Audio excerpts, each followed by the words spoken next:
আমাদের ছোট জেলা মেহেরপুর জেলা। এই জেলাতে আয়তনের সংখ্যার চেয়ে জনসংখ্যার সংখ্যাই বেশি।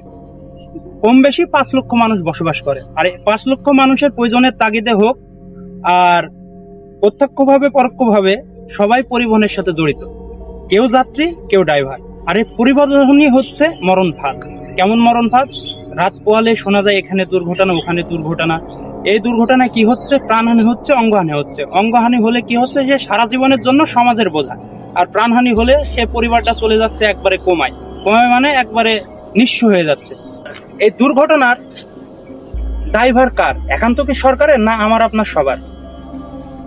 গাংনীতে মেহেরপুরে রাস্তা আছে, কিন্তু রাস্তার কোনো নিয়ম শৃঙ্খলা নাই। কিছু ছাপড়ি ড্রাইভার আর কিছু উঠতি ড্রাইভার, যাদের কারণেই দুর্ঘটনার মূল কারণ। পুলিশ আছে কিন্তু কাজ নাই। কেউ তার সড়কের নিয়ম মানে না, যে আমি হই বা আপনি হই।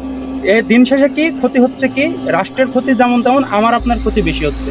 তাই ভাই, পরিবহন জগতে চলতে হলে থেমে থিতে আস্তে ধীরে চালান। জীবন আগে, সবার আগে। আমি হোক বা আপনি হোক, সড়ক পরিবহনের যে আইনটা বলবৎ হোক, সবার উপরে আইন বলবৎ করেন। পুলিশদের অনুরোধ করব, সাংবাদিক ভাইদের অনুরোধ করব, আপনারা এই কথাগুলো তুলে ধরুন। এবার আসি সুশীল যারা আছে, যখন অ্যাক্সিডেন্ট হয় তখনই তারা শুধু দুটো কথা বলার জন্য সংবাদ সম্মেলন করে, কিন্তু দুদিন পরে সুশীলরাও যায় কোমায়, মানে ঘুমে। এতে দেশের অবস্থা, জেলার অবস্থা একবারে শুনশান হয়ে যায়।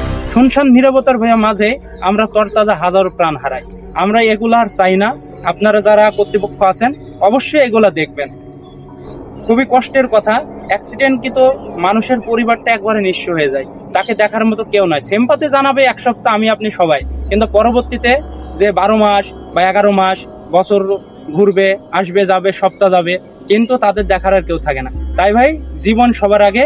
দুর্ঘটনায় এড়াতে আমাদের যে পদক্ষেপগুলো নেওয়া দরকার অবশ্যই আমরা নেব।